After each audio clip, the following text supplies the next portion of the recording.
Olá, galerinha! Tudo bem com vocês, meus amores? Espero que todos vocês estejam bem, né?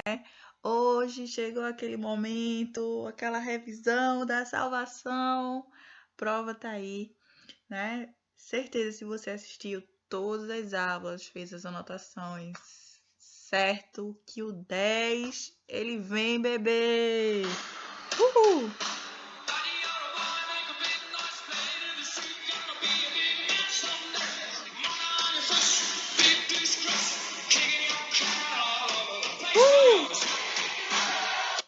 Pronto, voltando à normalidade, né? Brincadeiras à parte, só para descontrair e para acordar vocês, né? Bom, então bora lá dar início à nossa revisão da salvação. Bem, galerinha, e quais são os pontos que serão abordados aqui na nossa revisão? Nessa avaliação, nós começamos a estudar doenças causadas por helmintos. Vimos que esse é um grupo bastante diverso, né? E que algumas dessas espécies, elas estão parasitando o homem, que é o foco da nossa disciplina. Vimos que dentro desse grupo, né, existe uma subdivisão. Existem dois filos, que são os platelmintos e os nematelmintos. Vimos o quê? Que os platelmintos são os vermes de corpos achatados, enquanto que os nematelmintos são os vermes de corpos cilíndricos. E que esses parasitos, né, que estão infectando eles são responsáveis por diversos tipos de patologias. Algumas delas, se não tratadas a tempo, podem levar inclusive ao óbito. Algumas são bastante incidentes na nossa região, outras não, né? E aí a gente começou a destrinchar as características de cada uma delas. Lembrando que esse vídeo é uma revisão, então se você quer absorver detalhadamente, ou se você ficou com dúvida em qualquer uma dessas doenças, volta o vídeo de cada uma dessas aulas, né? E assiste eles na íntegra, porque aqui a gente só vai falar alguns pontos chaves, né? Porque essa prova, amor, 10 com certeza, o 10 vem, né? Então, para isso, a gente só vai relembrar algumas coisas que já foram abordadas anteriormente. E aí, dentro desses platelmintos, que estão esses vermes de corpos cilíndricos, né? Alguns são vermes de corpos segmentados, a exemplo do Taenia sólida, da Taenia saginata, outros não. Alguns são hermafroditas, também como o caso da tênia. Mas nos nematelmintos, nós vimos que aqui já é um grupo que apresenta sexo separado, a reprodução sexuada. Vimos que uma das características também que engloba esse grupo é que a maioria deles, a fêmea é maior do que o macho, né? E que eles apresentam uma morfologia base para a maioria deles, que são os ovos, as larvas e os vermes adultos. Já que nos platelmintos nós encontramos morfologias diferentes para a esquistossomose e para a teníase. Então, essa é uma das principais características. Também, né, vale ressaltar que dentro dos nematelmintos, nós observamos que ele apresenta, né, um exoesqueleto formado por uma cutícula, né? Essa cutícula ela pode apresentar algumas estriações, algumas cristas e algumas expansões que facilitam inclusive a adesão de um verme a outro, né, para que ocorra a cópula. Quem são as doenças que nós vimos aqui dentro dos nematelmintos? Ascaridíase, tricuríase, enterobiose, estrongiloidíase, ancilostomose, filariose. E aí eu coloquei aqui uma observação, porque não é que um parasita comum à espécie humana, mas de forma errônea alcança o homem, que é o Ancylostomum brasiliense, que é responsável pela lavamigras cutânea. Né? E também tem outro nematóide, que é o Toxocaria canis e o Toxocaria catus, que também pode alcançar o homem, né, provocando a lavamigras visceral. Então, aqui tá basicamente, amor, o resumo que você tem que, assim, dormir e acordar, né, com ele na cabeça. Essas duas principais divisões e que tanto os platelmintos como os nematelmintos pertencem aos eumintos, tá? Aqui dentro, nós vimos dos platelmintos duas classes principais, os trematodos e os cestodos, provocando só essas 3 doenças, né? A esquistossomose, a actiníase e a cisticercose. Vamos agora, né, abordar os principais pontos sobre cada uma delas, né? Se tu não pegou o caderno até agora, esse é o momento, bebê, porque o 10 ele vem. Bom, e a primeira doença que nós começamos a estudar, né, dentro dos plateumintes foi a esquistossomose. A esquistossomose, né, que tem como agente etiológico o Schistosoma mansoni, tá? A esquistossomose tem como agente etiológico o Schistosoma mansoni. E o que é que a gente encontra nesse parasito? Nós vimos que a doença ela é transmitida através da pele, né? Que ocorre através do banho, né, em águas doces, né? O homem, ao banhar-se nessas águas, geralmente paradas, de baixo volume, que podem estar contaminadas pela presença das cercárias, o parasito atravessa através da pele e provoca, né, a transmissão da doença, que é conhecida popularmente como barriga d'água. E como é que acontece? Eu vou abordar o ciclo biológico, né, de cada uma delas. Por quê? Porque assim que eu falar o ciclo biológico, eu já estou falando aqui o agente etiológico, a transmissão, vou falar da profilaxia, do tipo de ciclo, certo? Então, já vai anotando todas essas características, ok, bebezinho? Ó, então, esse ciclo, né, é um ciclo heteroxênico. O que quer dizer heteroxênico? A gente já viu isso, né, em aulas anteriores. Heteroxênico é aquele cujo parasita ele completa seu ciclo biológico em 2 ou mais hospedeiros, que é o que vai acontecer aqui, né? O homem ele vai ser o hospedeiro definitivo da doença e o caramujo do gênero Bionfalaria, né? A espécie mais comum, Bionfalaria glabrata, vai ser o hospedeiro intermediário para esse parasito. Como é que ocorre a transmissão da doença e o ciclo biológico? A transmissão, como eu falei anteriormente, acontece através da pele, onde ocorre a penetração das cercárias, né, que pode inclusive provocar uma reação de sensibilidade local, gerando a dermatite cercariana. Então, as cercárias, né, o homem, ao banhar-se nessas águas contaminadas, contrai a cercária através da pele e, ao penetrar na pele, as cercárias elas perdem essa região da cauda, ficando só essa região da cabeça, que vai se transformar, né, em alguns dias em esquistossomos. Esses esquistossomos saem da pele, caem no sistema circulatório e, como eu já falei para vocês em outras doenças, caiu no sistema circulatório, ele pode migrar para qualquer local do nosso corpo, né? E para onde que eles vão migrar? Esses esquistossomos vão migrar pelo sistema porta-hepático, tá? Eles migram, né, para o fígado e é no fígado que eles amadurecem e transformam-se na forma adulta. Esses vermes adultos, né, saem do fígado e migram para o intestino, onde começam o quê? A depositar os ovos, né, que vão circular para o fígado, mas também que vão cair também para as fezes. Esses ovos, esses ovos, ao ser eliminado pelo indivíduo contaminado, caso ele venha evacuar, né, próximo a esses rios, né, esse indivíduo ele não tem às vezes acesso a tratamento de esgoto, né, a um saneamento básico adequado, às vezes vive naquela região de palafita, naquelas casas de palafita. Então termina que esse material fecal termina tendo contato com a água, que também essa água serve para algumas pessoas banhar-se, para lavar roupa, né, para outras finalidades.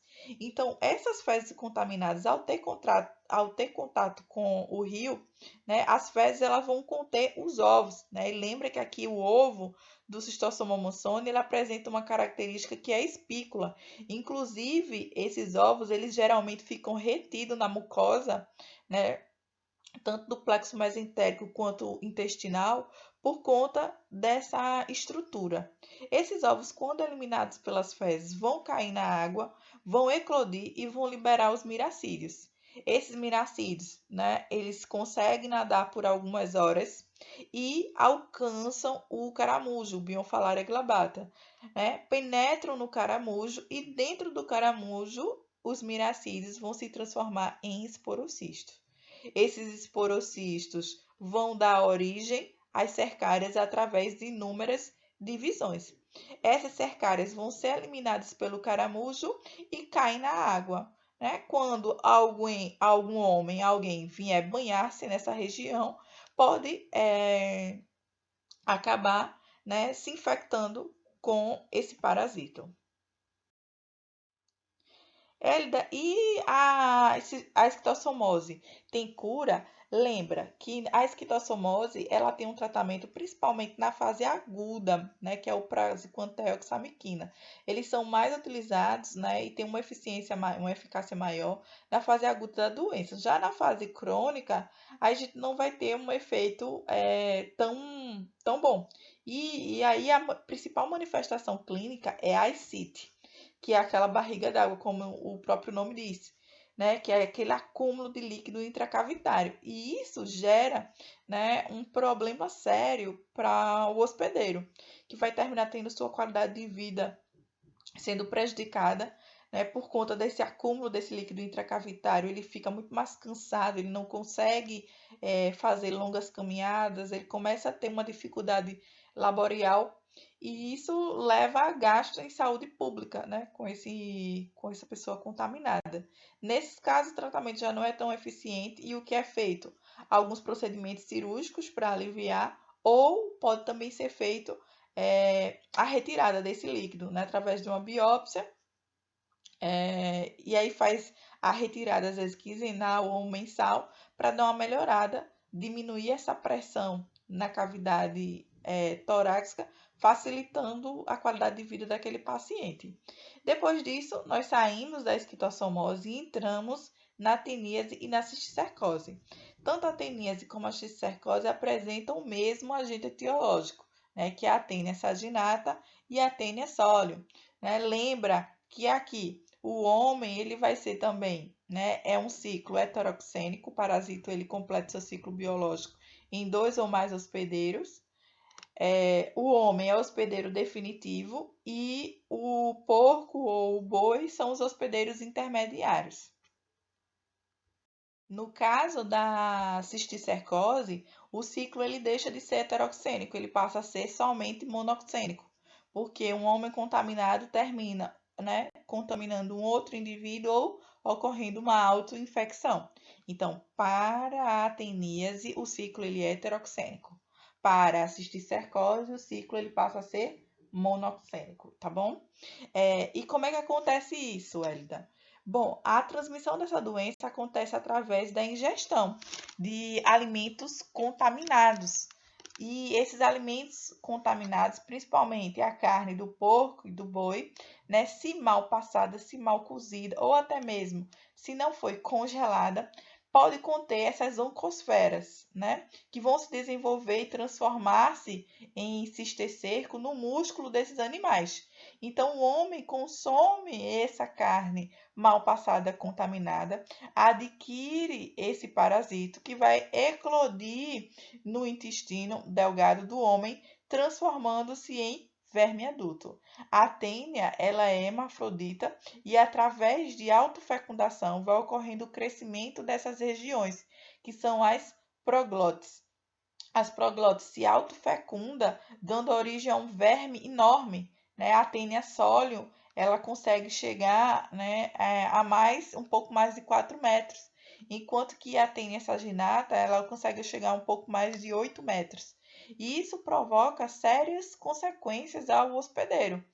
Por quê? Porque na sua cabeça, né, na região dos cólicos, existe, né, algumas estruturas que, para que ocorra a fixação do verme ao trato gastrointestinal, provoca perfurações, provoca ulcerações, com perdas, né, sanguíneas.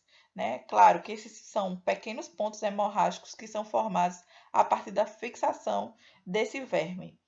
que, ao se autofecundar, vai liberando através do bolo fecal ou as proglotes, que são eliminadas, né, grávidas, contendo vários ovos, ou até mesmo os próprios ovos são encontrados no material fecal.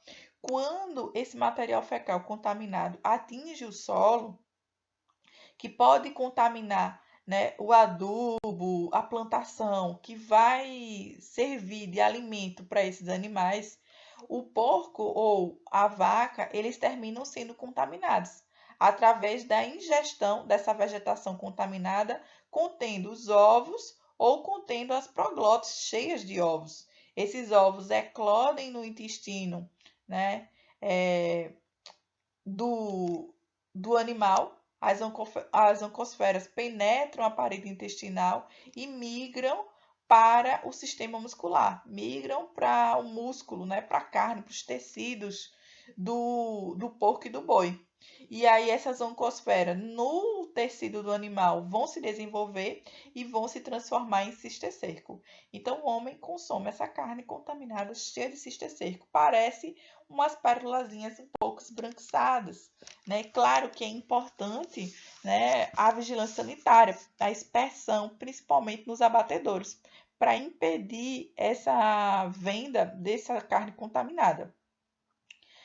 E a cisticercose, Hélida, como é que acontece? No caso da cisticercose, esse indivíduo contaminado, ao evacuar, liberando esses ovos, ele pode, né, é, não fazer uma higienização adequada, vir a manipular alguns alimentos e contaminar esses alimentos com esses ovos. E aí um novo indivíduo vem e consome esse alimento com os ovos, né, contaminando aquela refeição.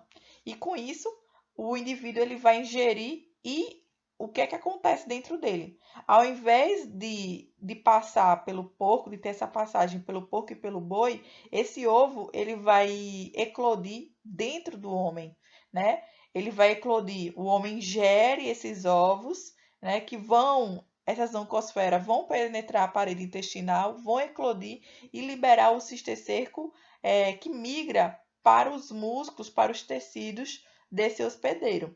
Nesse caso, esses cisticercos migram principalmente para a região do sistema nervoso, né, para a cabeça, para os olhos, para o cérebro, e terminam causando infecções graves se não tratadas, né? Convulsões, perda de memória, perda motora e se não feito nada que possa reverter a tempo, o indivíduo ele vai a óbito. Existe tratamento, Hélida? Nas fases iniciais é mais fácil o tratamento ser mais eficiente. Já nas fases mais avançadas, mais crônicas, né, da doença, nesse caso pode ser necessário procedimento cirúrgico para retirada do verme, tanto da região gastrointestinal quanto de outros tecidos, né? Pode ser utilizado como forma de tratamento, além dos procedimentos cirúrgicos, no caso da teníase, pode ser utilizado, né, o praziquantel, a niclosamida, e no caso da cisticercose, pode ser utilizado o albendazol ou praziquantel, ou também associação com outros antiepiléticos. E aí nós saímos dessas doenças causadas por ou por platelmintos, que são esses vermes e corpos achatados, e entramos nas doenças, né, por nematelmintos, que são os vermes e corpos cilíndricos. O que é que nós vimos com relação às caridíase, né? Vimos que essa doença apresenta como agente etiológico o Ascaris lumbricoides, né? Que é um verme que pode chegar até mais ou menos 30 a 40 centímetros de comprimento e que infecta lá o intestino, né? E que, inclusive, devido à sua reprodução na mucosa intestinal, pode provocar obstrução dessa região, sendo necessário, nos casos mais graves, procedimento cirúrgico para remoção dos vermes. Esse parasito apresenta seu ciclo monoxênico, ou seja, ele completa o seu ciclo biológico em um único hospedeiro, que é o homem, o hospedeiro definitivo da doença, né? Esse verme ele leva um período de aproximadamente 2 meses para alcançar da sua forma de ovo até chegar na sua fase de verme adulto. E quando chega essa fase adulta, né, ele consegue sobreviver por mais de um ano lá no intestino do hospedeiro. Como é que ocorre a transmissão dessa doença? A transmissão ela vai se dar justamente pela ingestão de água ou alimentos contaminados. Esse alimento contaminado, ele vai estar contendo os ovos. Esses ovos são ovos larvados, os ovos contendo a larva do tipo L3. O homem, ele ingere esse alimento contaminado com os ovos, o ovo alcança o intestino e eclode, liberando essa larva L3. A larva L3, devido às suas características de tamanho e espessura, consegue ultrapassar a barreira intestinal e alcançam o sistema circulatório. No sangue, esses vermes podem migrar para vários órgãos. Quando chega na corrente sanguínea, eles se transformam em vermes do tipo L4. Do tipo L4, alcançam os alvéolos pulmonares e rompem, transformando-se em L5. Esses vermes no estágio L5 migram para faringe, laringe. O que é que vai acontecer?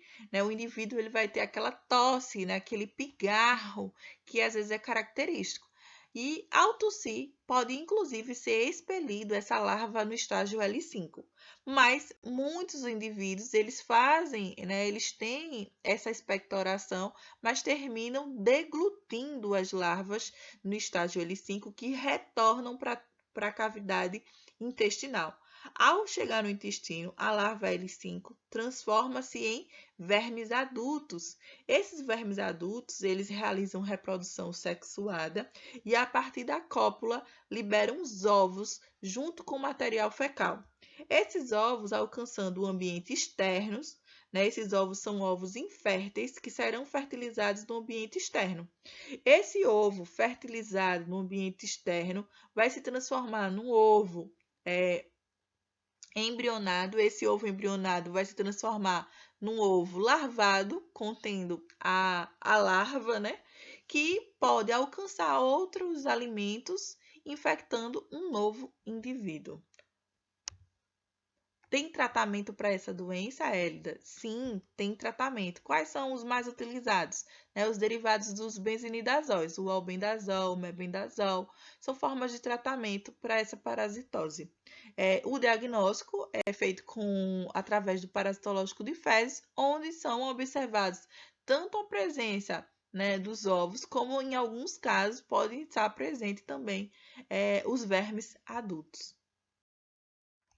E aí nós saímos da ascaridíase e entramos na tricuríase. A tricuríase apresenta como agente etiológico o Trichuris trichiura.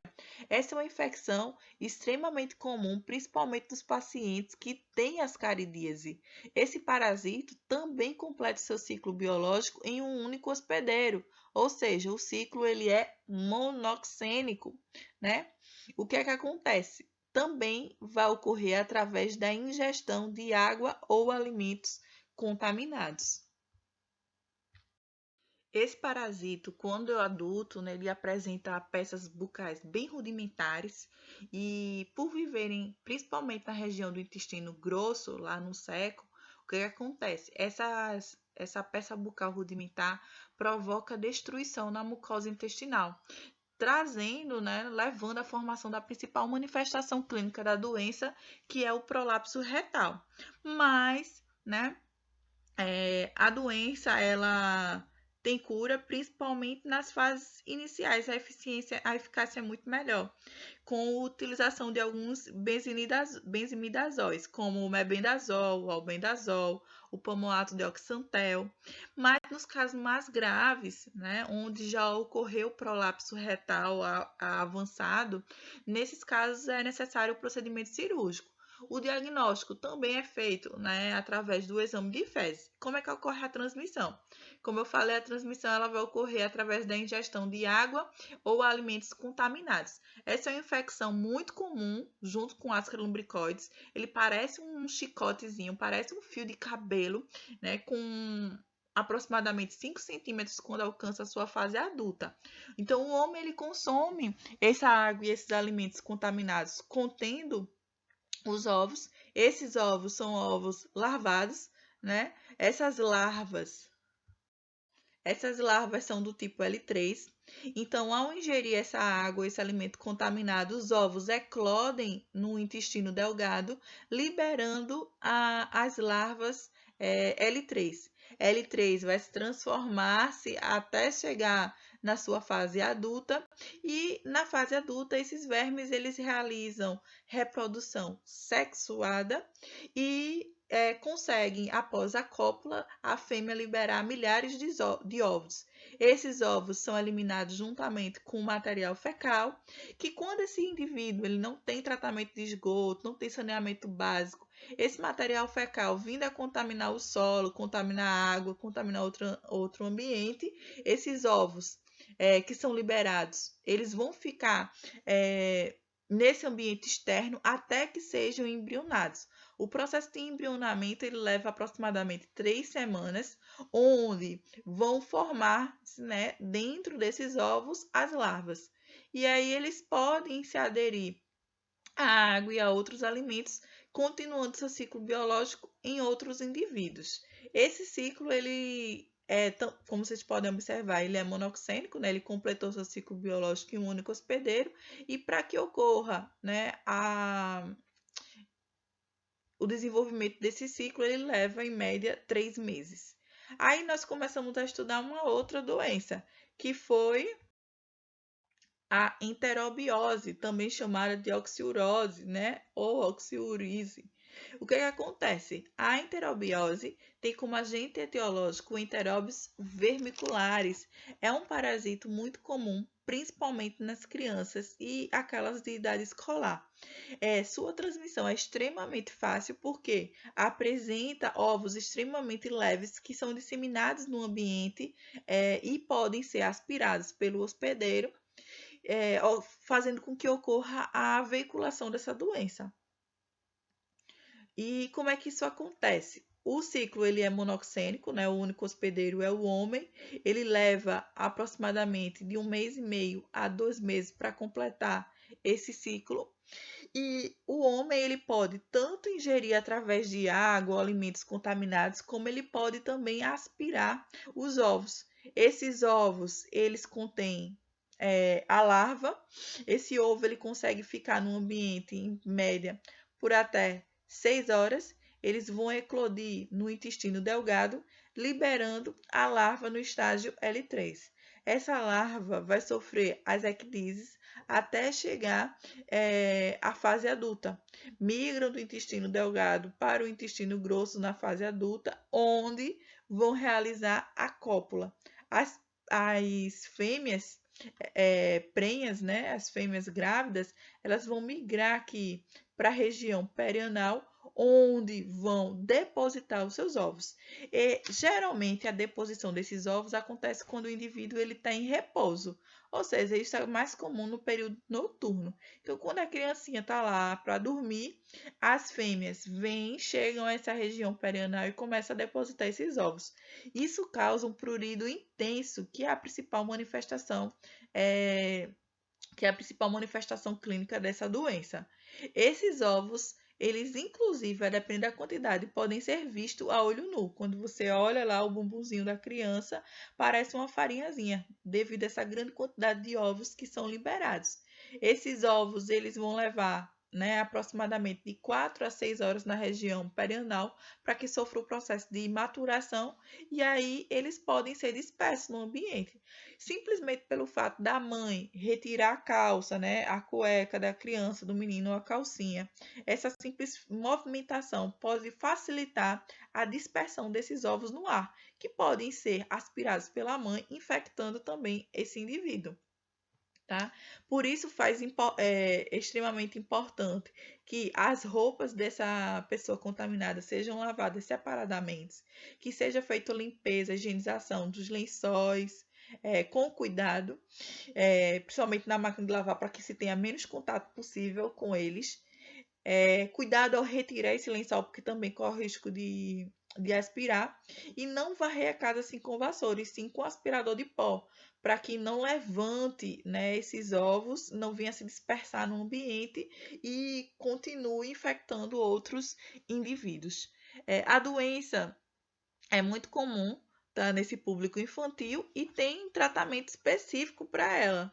Existe hoje a utilização do mebendazol, da piperazina, do pomoato de pirvínio, do pomoato de pirantel, que podem ser utilizados. O diagnóstico, ele pode ser feito através do parasitológico de fezes? Pode, mas o exame mais comum que é utilizado para identificar essa parasitose é a fita gomada, né? Uma fita adesiva que é colada nessa região perianal e depois anexada à lâmina e avaliada ao microscópio. Né? Além desse prurido intenso por conta da deposição desses ovos na região perianal, também pode acontecer hemorragia, diarreia, dores de barriga. E outra, nas mulheres, né, nas meninas, o que pode acontecer? Pela higienização inadequada, né, a limpeza do ânus, carregando esse material, esse resto de fezes na direção da vagina, pode ocorrer a vaginite, porque esses vermes conseguem sobreviver também mesmo ali na região da vagina e começam a causar um processo infeccioso. Posteriormente, nós começamos a estudar, né, a estrongiloidíase, que tem como agente etiológico o Strongyloides stercoralis. Né? Existem várias espécies que a gente viu que são responsáveis, né, dentro desse gênero Strongyloides, mas nós vimos que duas espécies são responsáveis por parasitar o homem, e dessas duas, aqui na nossa região, nós temos o Strongyloides stercoralis, que apresenta a mesma morfologia basicamente de todos os outros nematóides, exceto pela presença, né, de uma fêmea partenogenética. É uma fêmea que tem aproximadamente 2,5 milímetros, então tem um tamanho bem pequeno. Afinal, esse verme, na sua fase adulta, mesmo os de vida livre, eles não alcançam mais que 3 centímetros. Então, a gente está falando de um parasita bem menor comparado com os outros que nós vimos agora, por exemplo, como Ascaris lumbricoides e Trichuris trichiurea, né? Então, essa é uma característica que diferencia o Strongyloides stercoralis dos outros nematóides, porque até agora nós tínhamos visto sempre ovo, larva e verme adulto. E isso vai acontecer, mas aqui vai ter uma fêmea partenogenética que independe do macho para que ocorra a formação desses ovos. E como é que acontece? A transmissão da doença, ela também se dá através da pele, tá? E como decorrente da infecção por esse parasito, o indivíduo ele vai apresentar dores abdominais, diarreia, náusea. Pode haver também comprometimento respiratório por conta da presença do parasito também nessa região. Ele pode também migrar para o sistema nervoso, causando dores de cabeça e até convulsões nos casos mais graves. E por ser transmitido através da pele, a gente vai encontrar também uma reação de sensibilidade que pode acontecer naquele local. Então, o ciclo se baseia nas seguintes características. O homem é o hospedeiro definitivo, tá? Não é um ciclo heteroxênico, por mais que pareça, mas é um ciclo monoxênico, só que parte dele sendo desenvolvida dentro do homem e parte dele se desenvolvida no ambiente externo, tá? Então, através da pele, o homem desprotegido ali andando descalço, né, pode contrair essa doença. Por quê? Porque as larvas no estágio L3 vão atravessar a cútis, vão atravessar a pele, né? Então, as crianças brincando com areia, elas ficam mais susceptíveis. Lembrando que essa infecção, ela geralmente é mais encontrada no interior do país, aqui no Brasil, tá? Então, né, esses indivíduos que estão desprotegidos, brincando na areia, né, ou que estão andando descalço, alguma coisa assim, eles contraem a larva no estágio L3. A larva, ela ultrapassa a pele, né, e cai na corrente sanguínea. Caindo na corrente sanguínea, eles alcançam os pulmões, onde transformam-se no estágio L4. Chegando nos pulmões, eles rompem os alvéolos pulmonares, transformando-se em L5. Aí migra para passa a traqueia, a faringe, né? E aí tem aquele pigarro, aquela expectoração, o homem começa a tossir. E mesmo tossindo, ele pode deglutir. E a partir do momento que ele deglute, essa larva L5, ela vai retornar para o trato gastrointestinal. Chegando no intestino delgado, a larva L5, ela agora vai se transformar em adulto. Ela se transforma na fêmea partenogenética. Essa fêmea partenogenética, né, é capaz de liberar vários ovos na mucosa intestinal e esses ovos eles vão eclodir dentro do homem, tá? Os ovos eclodem, liberam as larvas. Que larvas são, Hélida? São as larvas são as larvas rabiditóides, desculpa, gente. São as larvas rabiditóides. Lembra o seguinte, larva rabiditóide são as larvas nos estágios L1 e L2. Larvas nos estágios filarioides são larvas L3, L4 e L5. Então, esse ovo eclode, libera essa larva rabiditóide. Essa larva rabiditóide pode fazer o seguinte, ser eliminada através do material fecal e alcançar o ambiente externo, ou essa larva rabiditóide pode transformar-se em larva filarioide, no caso, transformar-se em larva L3, ultrapassar a mucosa do intestino, cair na corrente sanguínea, migrar para os pulmões, traqueia, faringe, voltar para o intestino, L5, virar fêmea e fazer com que esse ciclo dê uma continuidade dentro do homem.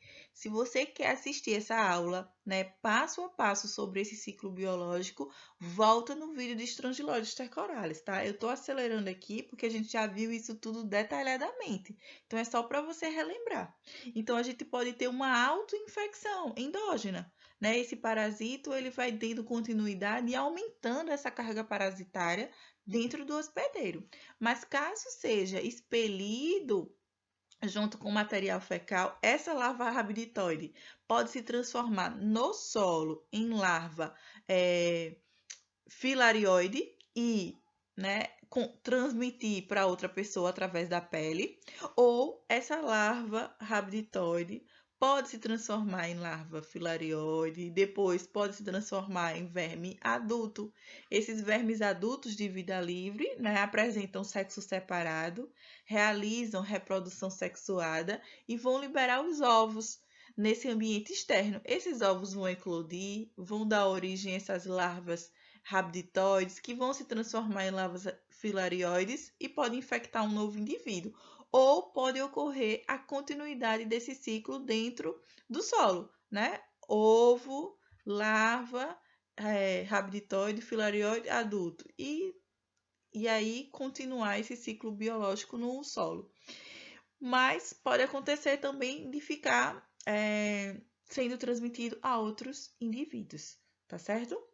Hélida, essa doença tem tratamento? Existe a utilização do tiabendazol, do cambendazol, né, como formas de tratar a estrongiloidíase.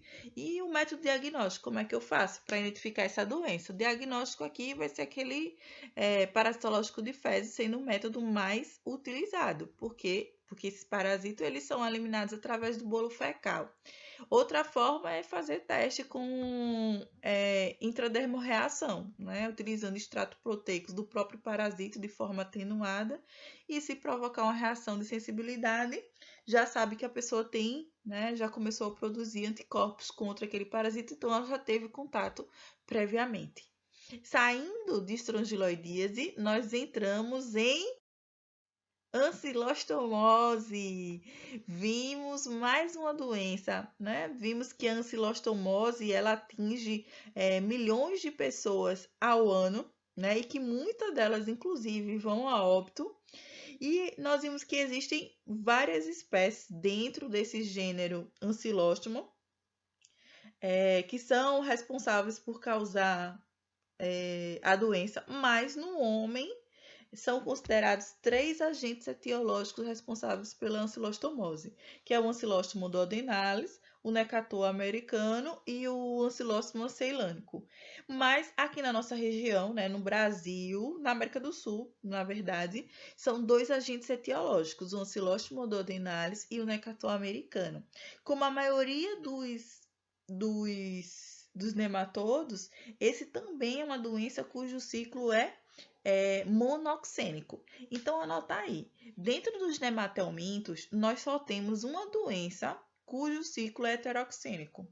Qual é ela, Hélida? É a filariose. Todas as outras, o ciclo vai ser monoxênico. E dentro dos platelmintos, né, nós vimos tenias e esquistossomose. Tanto a teníase quanto a esquistossomose, os ciclos eles são heteroxênicos. Lembra também que as morfologias elas divergem, né? São completamente diferentes, enquanto que nos nematelmintos existem formas, né, evolutivas, né, que são basicamente a mesma para todas as doenças, que são os ovos, as larvas rabditoides e filarioides e os vermes adultos. E aí nós vimos que essa doença, né, é conhecida popularmente ancilostomose como amarelão, né? É um parasito bem pequeno também, aproximadamente 1 centímetro, com uma peça bucal rudimentar, extremamente afiada, né, com presença de alguns dentes rudimentares, e com isso eles conseguem se aderir à mucosa intestinal e provocam ulcerações graves com perdas sanguíneas diárias. Claro que a perda sanguínea pelo Ancilóstomo duodenalis é maior do que a do Necator americano, por conta justamente da sua peça bucal, né? Os dentes são mais proeminentes nessa espécie do parasito. O Ancilóstomo duodenalis também consegue liberar uma quantidade de ovos maior do que o Necator americano, tá?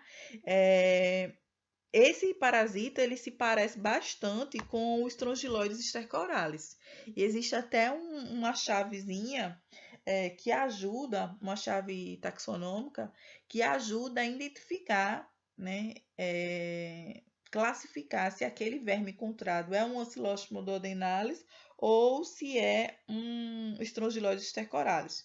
E as características que são avaliadas é com relação à cauda, ao vestíbulo bucal, à região genital, existem umas características que são pensadas, tá? E como é que ocorre o ciclo biológico dessa doença? A transmissão, ela é primordialmente através também da pele, né?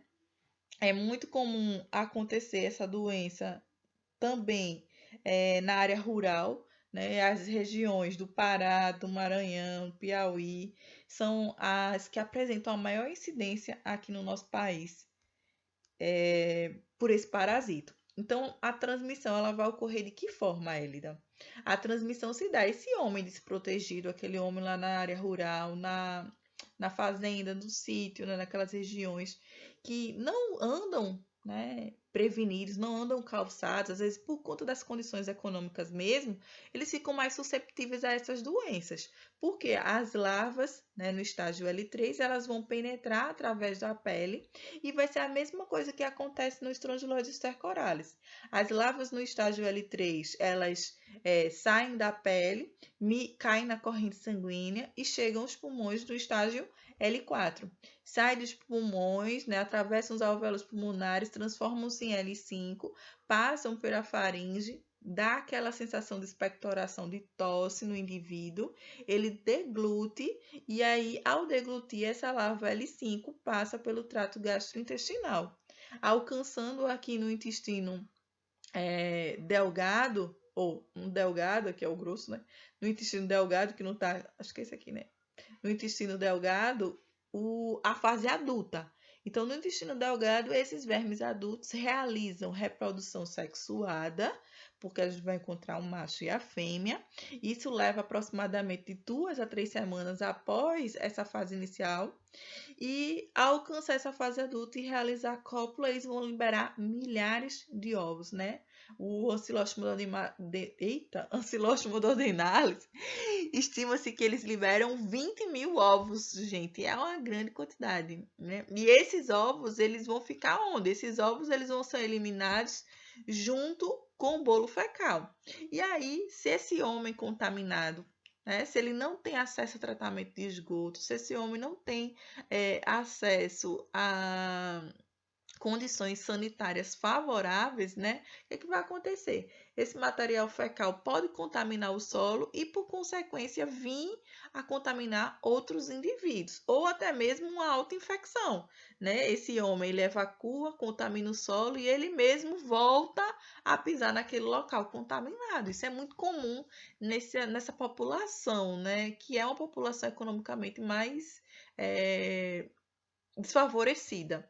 Então, o que acontece? Esses ovos eliminados com bolo fecal, né, vão ser expelidos do corpo e alcançam o solo.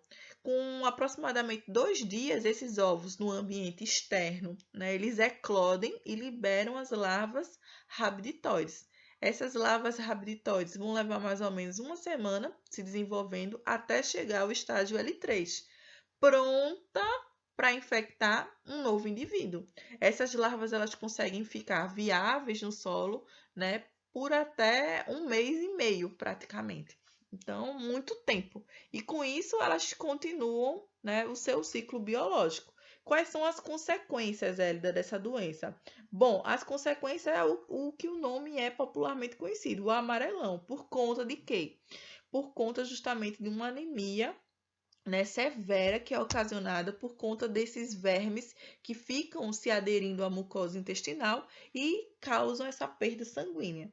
Além da anemia, o indivíduo ele pode ter coceira, tosse, dor abdominal, né? E na fase crônica da doença, eles vão desenvolver problemas pulmonares por conta dessa passagem do verme por essa região, problemas intestinais como dilaceração da mucosa intestinal, modificação das pregas, porque eles vão destruindo esse tecido e vai perdendo essa capacidade de contratura e também perda de sangue, né? Como eu falei para vocês, o ancilóstomo, pelos dentes dele serem mais, como é que eu digo, proeminentes, eles se aderem muito mais e isso vai perfurando o intestino. Então a perda sanguínea é maior quando comparado com o Necator americano.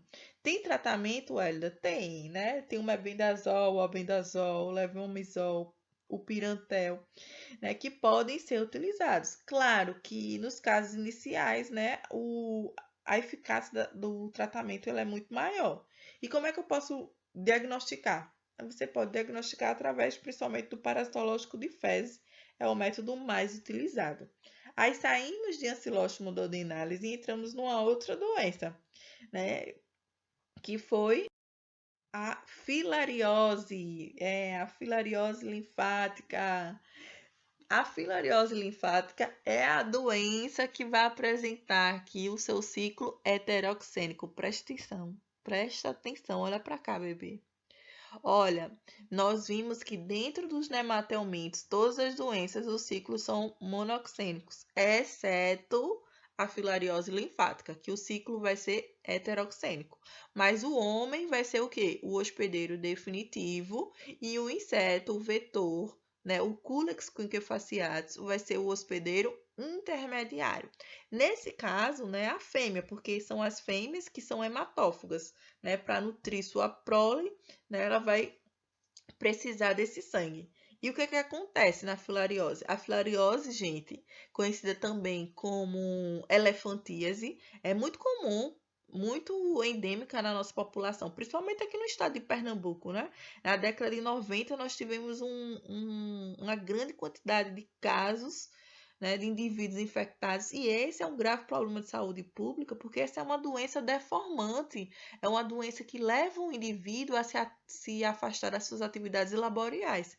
Por quê? Porque na fase crônica da doença ocorre a obstrução linfática, e isso faz com que a linfa seja extravasada para baixo da pele e causa, né, aquele linfedema, aquele inchaço enorme, geralmente nos membros inferiores, mas também pode acontecer nos membros superiores. E aí as pessoas elas terminam tendo dificuldade de realizar atividades simples, como caminhar, né, como se locomover adequadamente. Então vai prejudicando também o seu trabalho. Terminam entrando para a previdência e isso gera um custo muito maior. Então, isso foi uma grande preocupação na década de 90 aqui no nosso estado, né, para tentar diminuir a incidência dessa doença. Conseguimos reduzir, né, mas mesmo assim, frente a outros estados, Pernambuco se destaca, né, principalmente aqui na região metropolitana, onde tem a maior incidência do número de casos. E como é que ocorre o ciclo biológico, Hélida, para essa doença? Bom, a fêmea do Culex conquefaciatus, né, quando vai fazer a hematofagia, através da sua probóscide, ela injeta a larva no estágio L3. Essas larvas no estágio L3 que caem na corrente sanguínea durante a hematofagia, elas migram para o sistema linfático, né? O sistema linfático é um sistema paralelo ao sistema circulatório. E chegando no sistema linfático, o que acontece? Elas se transformam, né? Passam pelas mudas, pelas ecdísis e alcançam a fase adulta. E na fase adulta, esses vermes eles vão realizar a reprodução sexuada, né?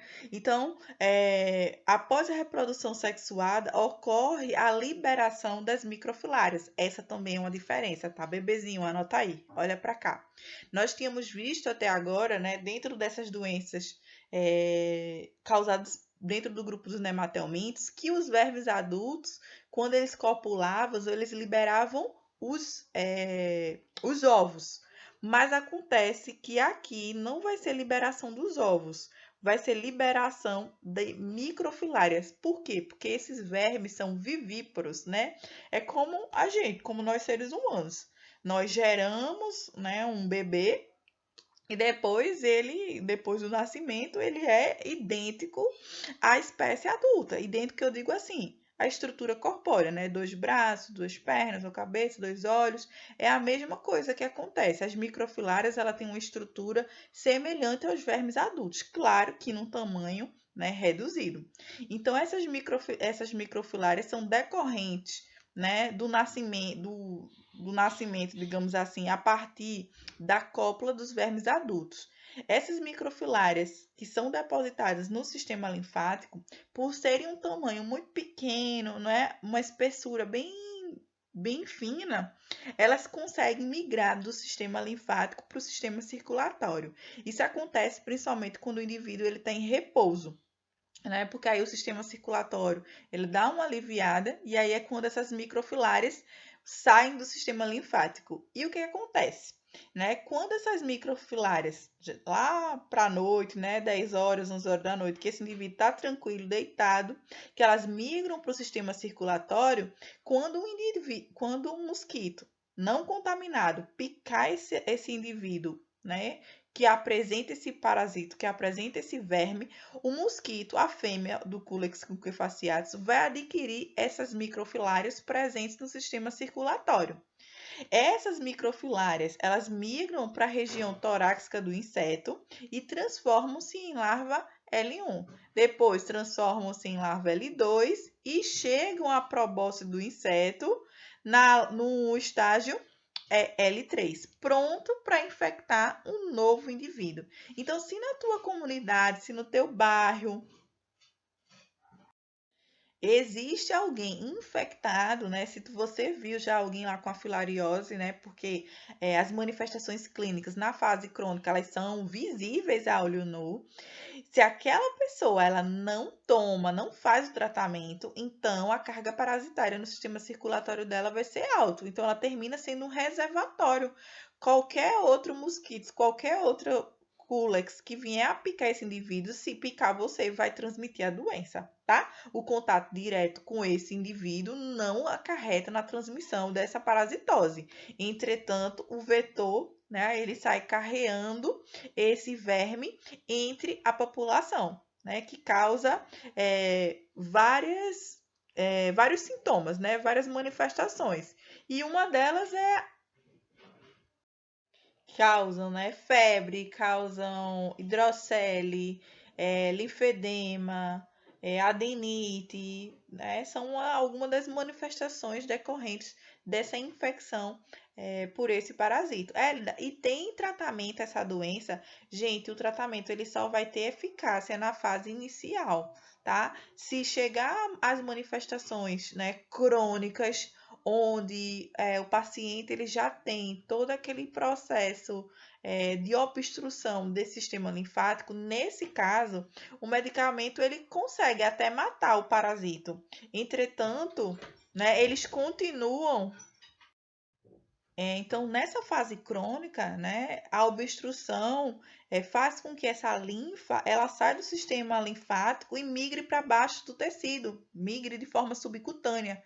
Então, o parasita ele pode morrer, né? Mas esse líquido, essa linfa, ela não retorna para esse sistema. Então, as manifestações elas não vão regredir nessa fase, tá? E o diagnóstico, Elida, como é que eu consigo fazer? Bom, o diagnóstico é um exame simples que pode ser feito à noite, né? Que é a gota espessa ou esfregaço delgado, onde se coleta uma amostrinha de sangue do dedo e avalia a presença dessas microfilárias no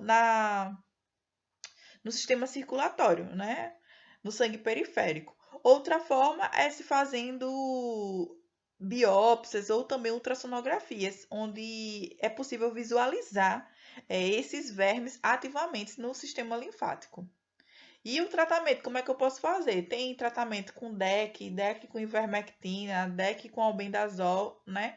E nos casos mais complicados, aí os procedimentos cirúrgicos vêm para melhorar a qualidade de vida daquele paciente. E nós finalizamos, bebê, com Lava Migras, né? E aí, Lava Migras, eu coloquei logo aquela setinha lá em cima, aquele asterisco, na verdade, no nosso segundo slide, para ressaltar que Lava Migras, ele não é um parasita comum aqui da espécie humana, né? Na verdade, o homem, ele é um hospedeiro errôneo, né? E essa Lava Migras, ela pode migrar somente sob a pele, né? Quando através da transmissão dos agentes etiológicos Ancilóstomo brasiliense e Ancilóstomo canino. E aí tu tem cuidado, porque é muito ancilóstomo. Só que aqui está causando essa lava migrans cutânea, não está causando a ancilostomose. A ancilostomose é Ancilóstomo duodenalis, tá? E essa lava migrans pode migrar de forma sistêmica, não só sobre a pele, né? No caso dos agentes etiológicos Toxocara canis ou Toxocara catis, né? Provocando o que a gente chama de lavamigrans visceral. Ambos os casos, o homem não é o hospedeiro dessa doença. Esses nematóides são comuns em gatos e em cachorros. Só que esses animais são animais domésticos, né? Que têm um contato muito próximo com a gente. E se não tratados, se não diagnosticados e tratados, eles podem transmitir esse parasito para o homem. Só que aí, no nosso organismo, esse parasito não vai chegar a realizar reprodução, né, multiplicar e dar continuidade a esse ciclo biológico. Então, esse verme, ele morre na gente, né? Digamos assim, grosseiramente falando. O que acontece? Os cães ou os gatos, eles eliminam através das fezes, do material fecal, esses ovos. Né? E os ovos eles vão eclodir no ambiente externo e liberam as larvas rabditoides. Né? Essas larvas rabditoides do estágio L1 vão sofrer equidísis, né? Em aproximadamente 7 dias, elas alcançam o estágio de larva filarioide, que é o estágio infectante da larva L3. E aí as crianças são um público mais afetados, né? Porque geralmente esses cachorros, aqueles que a gente chama aqueles cachorros de rua, né? Eles ficam naquelas areias de pracinha, de parque, ou às vezes até na praia. Então as crianças elas têm o hábito de brincar nesses locais e terminam sendo os indivíduos que ficam mais expostos. Então essa larva penetra através da pele e fica migrando, né, sobre o tecido. E aí é facilmente tratado, tá? Nesse caso, causa um prurido intenso na região da entrada do parasito. Também é formado uma vesículazinha. E você pode fazer tratamento com tiabendazol, com mebendazol, com albendazol, tanto de forma tópica como por ingestão oral. E em poucos dias, né, o verme ele é eliminado. E já no caso da larva migrans visceral, ao invés de acontecer essa transmissão através da pele, o homem ele vai terminar ingerindo esses ovos. Por alguma forma, os ovos alcançam os alimentos do homem, né? E aí o homem ingere esses ovos e aí esse ovo sofre uma eclosão dentro do intestino delgado do homem e atravessam a parede intestinal, transformando-se, liberando essas larvas do intestino que podem migrar para outros órgãos, que migram para fígado, migra para o sistema nervoso, migra para a região do olho e causam manifestações clínicas diversas, a depender da região corpórea a qual ele migrou, tá? O tratamento também pode ser com DEC, com corticoide, com tiabendazol, né? Vai depender da infecção do hospedeiro.